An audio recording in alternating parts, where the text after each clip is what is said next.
We will call this meeting to order on this Planning Commission on Thursday, May 28th, 2026.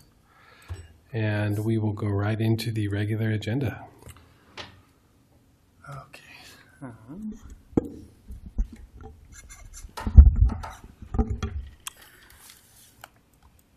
should probably pull up. Sorry, I should have asked if you were ready. I am not. I have not been in this room before for a meeting, so let me figure out how to get set up. Just need the HDMI or set with this. That's mine. Is it this one? Oh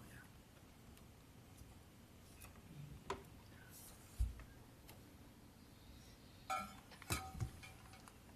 Too many cables. Take your time, Jacob. Okay. We're good. We got all day. All night. Okay.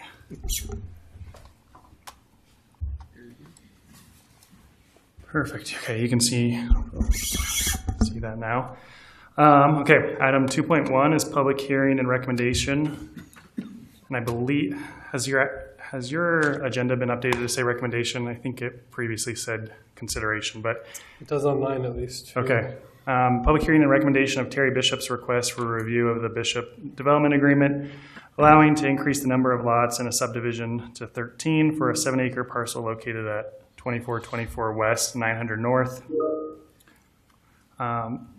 So as mentioned, this development agreement will allow for 13 lots with a 1/3 acre lot size. There was a previous general plan amendment that this body gave a positive recommendation to, but the city council denied. But the direction was given by the city council to go for this development agreement and keep the general plan designation as VLDRA. And the proposed development agreement is just an increase of 1 lot from VLDRA. So it has some of the other VLDR components, but it really is mostly just to keep the general plan designation the same, but allow for the 1 additional lot. So with that, I'll turn it over to the Planning Commission for any questions.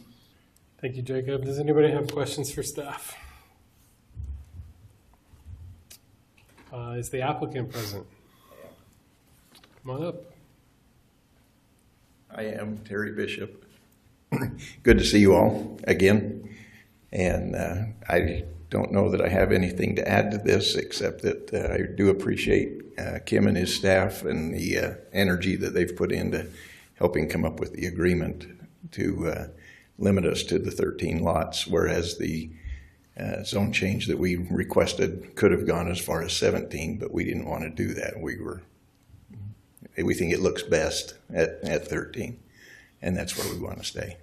But so I don't know that we're asking for anything different except for your approval. So thank you very much. Any other questions for the applicant?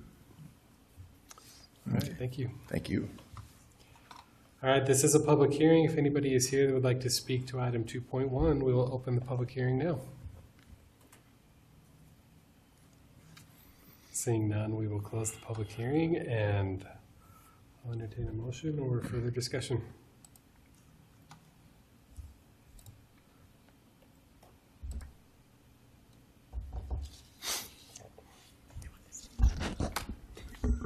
I have questions, but I don't know who to address them to or exactly how to frame it. But one of them is, so maybe it's to the staff, going from 12 lots to 13 lots. That's the BLD, right? Explain that to me. Let's start there. Yeah, essentially the decision, my understanding is they wanted to leave the general plan designation as VLDRA, but just grant 1 additional lot, which typically would have kind of carried it over into that VLDR section. But they didn't want to have that potential, I guess, risk of the maximization of the density. So the city council decided to go this route, is to leave the general plan designation and just do a development agreement to allow 1 additional lot. Okay, thank you. Yep, that actually answers my questions. Okay. They could go up to 17 otherwise. But it could, yeah. But that, I guess that's the purpose of this, is to cap it. Yeah. Why not stay at 12? Why not? Yeah. Because it made a really ugly subdivision. Yeah. Really ugly It subdivision? changed the way lots had to be and the way the roads come in there. It prevented us from making it look nice. And as you may recall, when we met last time, Can I have you come to the Yeah, mic? sorry, that's why I didn't know. Folks watching at home want to hear. I didn't know. when we met last time, there was like 14 families that all showed up, and everyone was in favor of this. Gary was actually in the meeting where it was called out that we've never seen that many people agree on one single thing. And this whole neighborhood believes that this, and I've showed them all our different possibilities, and they all agreed that this is by far the one that fits in and blends in with what's already there. And that's why.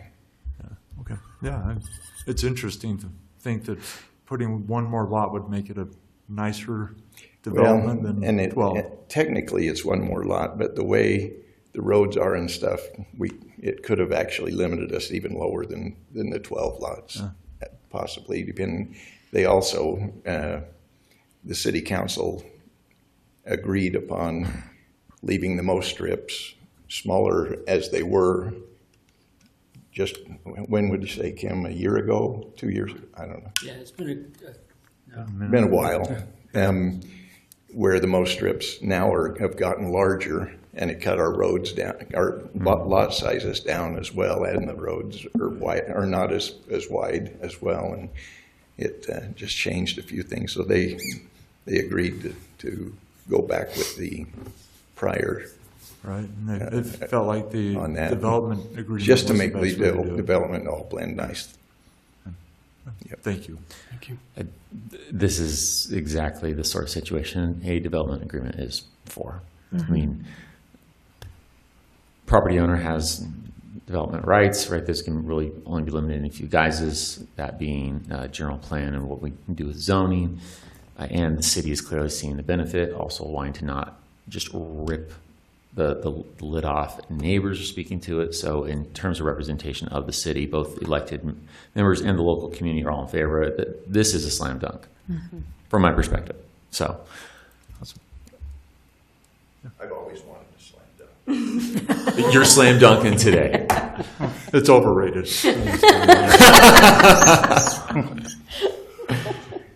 Any other discussion? Or a motion? I can make the motion, just thinking anyone looking for that experience Go here? for it. All right, we'll go for it. Item 2.1, it's just so funny how gun shy people get up here. Item 2.1, public hearing to consideration of Terry Bishop's request for review of the Bishop Development Agreement. Consideration. Should be recommended. Yeah, that's right, recommendation. It's updated here and it's not there. That's what happens when I go and read what you printed out for me. Recommendation.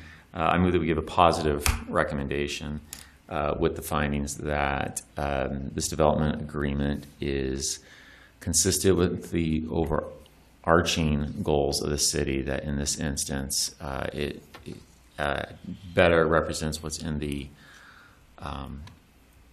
best interest of the city, and that's clearly been recognized by the city council, by the community. Include all DRCs, and leave it at that. Second? Motion and a second. All in favor? Aye. Any opposed? When will that go to city council? One. Jordan. It will be June 9th. We did pre-advertise it. Yeah, June. Okay, June 9th. June 9th. June 9th. All right, item 2.2. Okay. Item 2.2 is public hearing and recommendation of Lehi City's request for review of amendments to the Lehi City Development Code, Chapter 35, Community Forestry, adding requirements for trees affected by migratory birds and clarifying the city's recommended public tree planting list. There are some minor changes to wording kind of within the chapter, but probably the main change that should be noted is it now includes a paragraph referencing federal and state laws that protect birds, the Migratory Bird Treaty Act and the Bald and Golden Eagle Protection Act. And it requires that a written survey from an environmental consultant be provided before tree removal of trees that have migratory nests that either in the past or present. And that comes at the expense of the landowner developer. So with that, I'll turn it over to the Planning Commission for any questions. Thank you, Jacob. Any questions for staff? Yes, I'll ask a question. Sorry. Go ahead. We're not getting out of here until 10 p.m. I just want you to know that. As I understand it, this is just falling in line more with federal and state regulations that are already there, Yes. right? And Jessica's here. Yeah, Jessica can Oh, speak to yeah. it as well. Well, I guess that's up to the chair. Please, absolutely. I'm Jessica Smith, Urban Forester for Lehi City. This was decided or seen that it was needed for us to protect migratory birds with the developments that are happening here. Down here on the south side, along the lake, there's quite a few. And so we are the first offense to shut down development. Not only does it protect the birds, it protects the city, but it also protects the developer in the state and the federal. There, we're just kind of that first line of defense, so we just felt like we needed a paragraph in there to give us the leg to stand on. So although the federal guidelines supersede our code anyway, we're Yeah, just so we more don't- codifying the federal guidelines. Is that Yeah, so we correct? don't enforce the laws. Right. We're just that first one to shut down development, and so that's what it is. And then asking the developer to get that environmental consultant study before they start ripping down the trees. Understood. Okay. Thank you for your work on this. Yeah. This is a public hearing. If there's anybody here in the public that would like to speak to item 2.2, we'll open the public hearing now. With the mad rush slowing down, we will close the public hearing and bring it back for further discussion or a motion. I do think it's important that we don't say shut down development, because that's not the intent, I don't think. To shut down is to change behavior. Is that right? Come on. Just all kinds of questions. Would you like to speak to that? I mean, it's terminology, but I just don't. No, I Yeah. agree. I agree. I tend to interrupt. So we shut down the tree removal. The development can still happen as long as it's not disruptive close to the nesting birds. So that's what we're doing, is Thank shutting you. down that part of it. But other parts of the development can continue, like the roadways or homes away from the trees where the nesting birds are. Yeah, thank you for the clarification. Yeah, because even as it's written, it's to pause situations before Yeah. they cross over into federal situations. So, any other questions, comments, concerns? Only concern that it doesn't address the airspeed velocity of the unladen swallow, but It should. it's, Next time. African? that's a deep cut for those. Yes. African, European or African. European right? or Yeah. African. Oh my God. Yes. Monty Python for everyone who's giving us weird looks now. I followed you. Oh, I know you did. No, I caught it. This is a slam dunk. I'm ready to make a motion. Do it. Do you mind if we have the findings page? I forgot my, Oh, here you go. That's a good question. I will see if I left the findings Tyson's got it page for me. in. Maybe. maybe. Okay, item 2.2, public hearing and recommendation of Lehi City's request review of amendments to the Lehi City Development Code, Chapter 35, Community Forestry, adding requirements for trees affected by migratory birds and clarifying the city's recommended public tree planting list. Is that what we've got? Sorry, Okay. I took out that page. That's all right. I move that we give a positive recommendation with the findings listed in the findings of motions, and please include all DRC comments. Second. We have a motion in a second. All in favor? Aye. Any opposed? All right. And last but not All right, least, 2.3. 2.3 is public hearing and recommendation of Lehi City's request for a review of an amendment to Chapter 26 of the Development Code, accessory uses, updating the requirements for detached accessory dwelling units to meet 2026 state legislation. So the biggest changes with the most recent wave of state legislation is that we are required to reduce the minimum lot or the lot size requirement to 11,000 square feet. It's previously been at 14,520. Conversions of an existing accessory building to a detached ADU can no longer be a conditional use permit, so you won't see any more of those. I think you only saw 2 or 3 of them at the most. So parking requirements were also changed. If you're under 650 square feet, you only have to have 1 parking stall. Otherwise, if you're more than that, you would still be required to have 2. And most detached ADUs are larger than that 650 square feet. And then we had a minimum or had a maximum ADU, detached ADU size for the finished area, but one of the other changes is that the size has to be smaller than the home now for the finished area. The city did add a few other items in, including which it's other places in the code, but it was just to be very clear that the setback needs to be 6 feet between the dwelling and the accessory dwelling unit. And with that, I'll turn it over to the Planning Commission for any questions. Thank you, Jacob. Any questions for staff?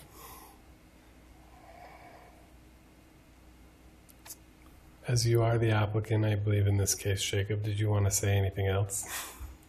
No, this has been an interesting meeting. We've had a couple of items where we're being asked to do things by powers Sure. above us. So, yeah, things are good. Is there anything in here that is more or less than the state code? Or is this No. strictly to just bring us equal? This is all, I mean, the state's trying to, make it Right. easier to do detached ADUs. So, and we were I would say we were in a pretty good place. Some cities, I'm sure, have to make more updates, but obviously, this is going to loosen things up a little bit. We can still have restricted areas, but really this is more just to guide some of the details, the parking, the size, the square footage of the lot. So, yeah. I did have one note that the letters in section 26.040, they should go to M because there is already an I. So you put 2 I's on there. Yeah. Well, I think that I is like a subset Oh, of H. right. The formatting always gets weird when you do the track changes. We'll make sure it's correct. It is confusing though. Yeah. So, I see that. Yep. all right. Sorry, this is a public hearing. If anybody from the public would like to speak to this item, you're welcome to do so now. We'll open the hearing now. You don't all work. Cool. All right. Sorry. Polo Philo. I understand that we're going down to state code and we're doing this to meet state code, but 11,000 square foot lot seems really small to put an ADU on there. At some point, let's just put apartments in neighborhoods at this point. So, just my opinion. Thank you. Thank you.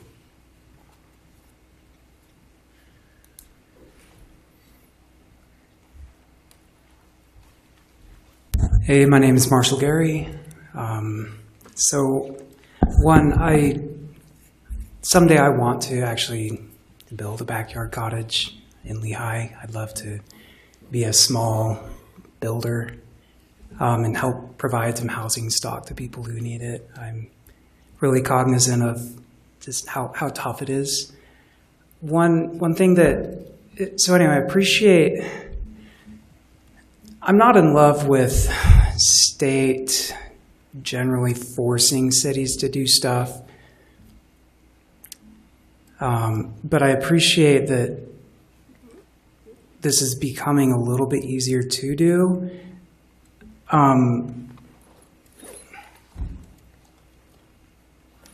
Little show and tell. small show and tell.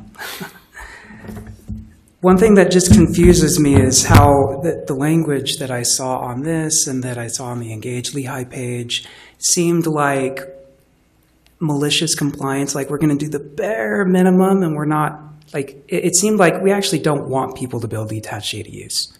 That's the vibe I'm getting. I don't know if that's the actual intent, but that's what I read, that's how I interpreted it. And that doesn't make sense to me, so I'm just confused, and I'd like to understand more, like, do you just don't like detached ADU? Do you not like backyard cottages and don't want them built or anything? I just, real quick, wanted to share some of the books that I read that have influenced my thinking. Last time I spoke at Planning Commission, I talked about incremental developers and how we were looking at the overlay zone, and I thought that just didn't really make much sense. And I feel like this is a great way to help foster incremental development. Anyway, so here are some of the books that I've read so this one actually is a sequel to a book that I have read. I haven't read this one, but I read the first one called The High Cost of Free Parking. But I don't have the physical book. Transit. This one is really great. We're in a housing trap. This can help. This one's really good. Anyway, it's all right. So main question is, what do you actually, do you like backyard cottages? Do you not like backyard cottages? What's your intent here? And I also wanted to share this with you. Strong Towns and the Incremental Development Alliance have worked together to put a couple of housing toolkits, and they're working on a third one. So they have two, working on a third one released this year. Here's just a link to it. And it basically, if you want to support locals being able to build housing and not just big developers building housing, this is from people who've actually done it and how to do it and how to be successful at it.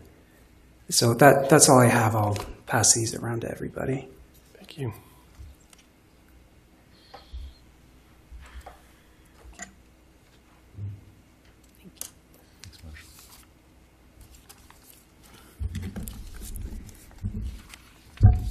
Oh yeah, especially with the parking. I don't understand why we're requiring 2 off-street parking spaces when we have so much on-street parking that's empty everywhere. And also, if you make a driveway cut, you're losing on-street parking spaces or off-street parking spaces, so it's not really a net gain. So I don't really understand that either. I'd prefer it to be more nuanced than just like a blanket, thou shalt build 2 off-street parking spaces. Commandment number 11. Thank you. Would anybody else like to speak to this item? Seeing none, we will close the public hearing. Applicant, did you want to address anything you heard? I guess the only thing I would say is, I mean, Lehi City, even before the state stepped in and started requiring us to allow detached ADUs, we were one of the first ones to allow them. And yeah, we've slowly had to whittle down as the state kind of stepped in and required it. And I guess to copy what you said, we kind of have been giving these commandments that we have to write it this way. That's how it is now. I mean, this code is essentially exactly word for word what the state legislature passed. I'd say we do like detached ADUs, but I think there is concern about how do you fit certain size detached ADU in a backyard with the setback requirements that we have as well. So I don't know if you have anything you want to add to that, Kim, but yeah, I would say we are supportive of them. And we've seen a lot of the internals, the detached ones are less common, but we have seen quite a few over the last 2 or 3 years since we started allowing them. From my personal opinion, I'm excited that we have more flexibility. I am worried, like the other public comment, that some areas are going to be interesting, right? About does it really work in certain spots? And yes, we are moving towards compliance with the state, but I don't think that's necessarily an indication that we're just trying to do the bare minimum. Is there a sentiment that maybe we had more control? I think maybe about where they could go or what they could be done, but I don't think that's a sentiment, and I don't want to speak for this body per se, but for me personally, I don't think that's a indication that we do not like them or do not want them in our city. But we are also trying to be compliant with the state. Well, I'd also say that I think it's perfectly fine to acknowledge that there is, like, Lehi City doesn't represent one single voice, right? It's not like there's the entity that is Lehi City that wants A or B. It's a tension between various visions, and that vision is reflected through elected officials, through appointments, to professional hires. And they're, just speaking from my experience serving on this body for the last several years, you know, we've seen proposals for ADUs have had their tussles in our previous chambers, both with people wanting to build, neighborhoods that don't want the ADUs, and so all that tension, you know, gets captured in various policy shifts and changes. And undoubtedly, there are those who are, Marshall, what was your exact language? Malicious compliance. I love that. Not laughing at, it gave me a good chuckle. I never heard that phrasing before, and I really like it. But it's an incremental step, and I think that's about what we expect and see with policy, right? Is going a little deeper into the waters, and if it's a positive thing, maybe we go a little bit deeper still. I take the point on parking, for instance. We've talked in this very room, in not this very room, excuse me, in that previous room. I guess we just got real comfortable here. It feels like home already. But about the calming nature that on-street parking has, right? That drivers naturally slow down when the street is a little more crowded, and so on-street parking actually can serve as an important mechanism to help us to better comply with speed limits, and of course, more importantly than simply complying for the sake of complying, but that makes it a safer space as well. And undoubtedly, this also reflects those who don't want to see that on-street parking. There's that dream and vision of streets where every car's in the driveway, and little cookie cutter neighborhoods. But I do like that this is a step a little bit toward what I suppose we should be addressing the room, but Marshall, since you're the one who's commented, toward that natural development. Boston, I think, is a great example of more natural development, where you've got these once 3-story single-family wealthy homes that in time became 3-level condominiums, effectively. As the years went on, as properties divided up to accommodate the growing population. Anyhow, I guess that's my reaction. Is I see an incremental step. I doubt that we would see much more viable from the much more change. That most would be comfortable pursuing presently, but I think it's important to continue talking about strong towns, right, and these other elements that you always bring to bear, and how there is an importance to cities kind of naturally having that further development. We don't have to just level a place and have it turn into condominiums. That neighborhoods can, in fact, have one phase in which they're built, but then they can be reconceived with ADUs, or the house ends up becoming two separate units and so forth. So all that to say, I don't know that there's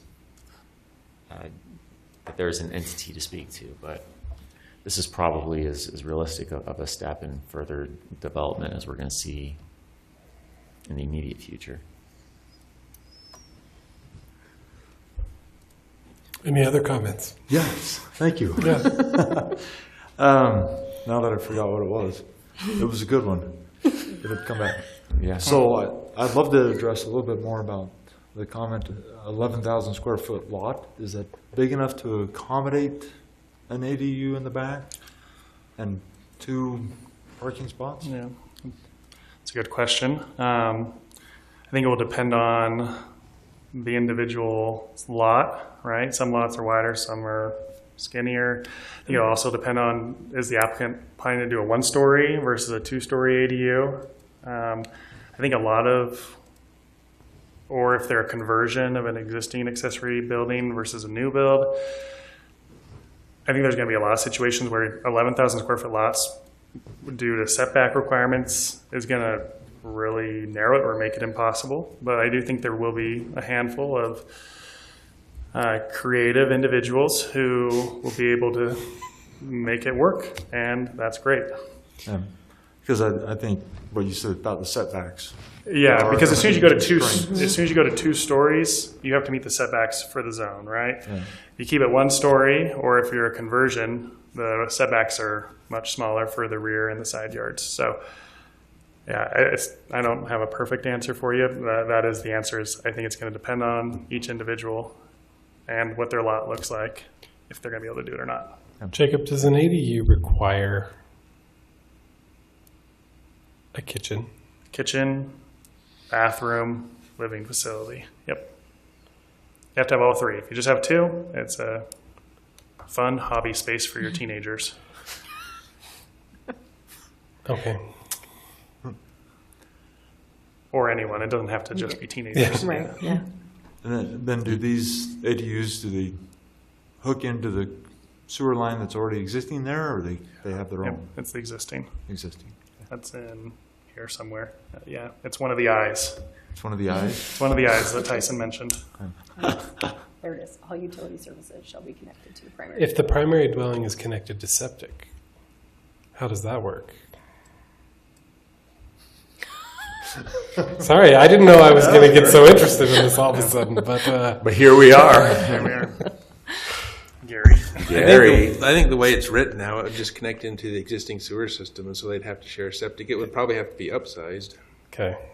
Well, just because it says connected to the primary dwelling, but if the primary dwelling is on septic, Yeah. that Do would we still be Probably okay. beyond the Do we septic, have a yeah. lot? Okay, But there's Lehi very that's connected few to septic? places where that would be applicable. Anyway, sure. so. I know that would be pretty rare Right. today. But. Okay, any other questions, comments, deliberation, or a motion? I would like to make a motion, Mr. Chair.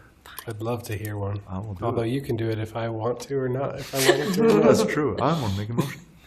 On item 2.3, public hearing and recommendation of Lehigh City's request for a review of an amendment to Chapter 26 of the Development Code, accessory uses, updating the requirements for detached accessory dwelling units to meet the 2026 state legislation. I recommend that we move for approval, recommend approval to the City Council, based on that we will bring into compliance with the state legislation code, add some clarity to what's needed to do an ADU, and it conforms to the general intent and purposes of the general plan. And if there are any DRC comments, please include those. A second. Can I make one comment? I would expect it almost, actually. Can we please change the formatting so it Not matches? so many eyes. Because I think that would solve your double I. If you just capitalized all the letters like they are on the left side of the page, E, F, G, H, if you followed that same formatting on the second column of the page, I think it might solve that double I problem. Start. Sorry, that was all. Does your motion still stand? How would that impact the motion? Does your second still stand? The second still stands. All right, motion and a second. All in favor? Aye. Any opposed? All right, city business. The only thing I can think of is we do have a work session scheduled for next Thursday, a week from tonight. We're still waiting to get a confirmation from the sanctuary is what we were trying to line up so we could go on a tour of that. And if we don't get confirmation, we'll have to either cancel or change if you want to go to a different location. I think we've decided on which, by the way, just as a return and report type thing, the Perry Homes, I think you guys are probably all pretty plugged in. That was denied. But if you still wanted to go see that overlook, there were, I think, 2 that definitely wanted to go. But I think at this point, we were going to try and do both of them next Thursday. But I think we were trying to line up the sanctuary. And as we got thinking, it would probably eat up definitely the whole hour and a half. So I think we'd just say, if you still are interested, just get a hold of, was it Angie? Angie, yeah. Yeah, and you could just go individually. So yeah, we'll keep you posted. I'm hoping by next Monday we'll have the sanctuary people on board, and I would think we'd just meet up there on site instead of trying to arrange. Oh, no fun bus? Well, My neighbor across the street has one. I can ask her if she There wants you to go. borrow it. We have one. We have one there. yeah, and then No, that's fine. yeah, our next regular meeting after that would be June 11th, and there's about 7 items on there, so it's definitely a bigger meeting than this one was. And then yeah, no other meeting in June because of Roundup Week, and we'll probably. And we cancel the work session in July. Yeah, the July work session fell on July 2nd. We felt like that's probably going to be people out of town, so Real Independence Day. yeah. It's the big conversation. Celebrate Voted. 250 years of awesome freedom. Okay, that's all I have. So we are not having a work session in July. Is that what you're saying? Correct. Okay. Okay. And next week, we're meeting for a hike. To It would be the sanctuary. tour. Yeah, so we'll Okay, send something July out 2nd, delete first of the week. Hopefully, I've texted a backup person, the original guy that we went there as staff, and I reached out to the same person, and he just hasn't responded. So I had a second contact who's one of the architects that worked on the project. I'm waiting to hear back from him. Hopefully, one of the 2 will get back to me. So Okay. right now, let's tentatively plan to meet on site at the sanctuary at 5:30, but we'll confirm Monday and give you details. So And I'm deleting this July 2nd work meeting right now Yeah. on my calendar with confidence. you Okay. can wipe it out. Yep. So if the sanctuary doesn't work out and there's a backup, one thing, I don't know, I would love to walk Main Street. and Oh. Talk to a couple of business owners down there and get their Okay. feel for what's going on and what Yeah. they'd like to see. Okay. And we are, at the council's direction, working on some amendments to mixed use, to the mixed use zone. So maybe that would be worth, maybe we could kind of brief you on where that draft is at, and then we could go walk Main Street. I think that's a good That's something I'd use like of to time. do. Yeah. We stop at Lucky's. Ooh, yeah. And Lehi Bakery, there's a lot, they might be closed, but And the Fakash place. yeah. Okay, we'll figure something out. We're hoping the sanctuary, I think you guys would really enjoy seeing in that project, so. Okay. Thank you, Kim. Would entertain a I'm motion. going to make a motion that we adjourn. Second. Motion and a second. All in favor? Aye. Any opposed? All right. Okay. Well, if you want to, just make a motion.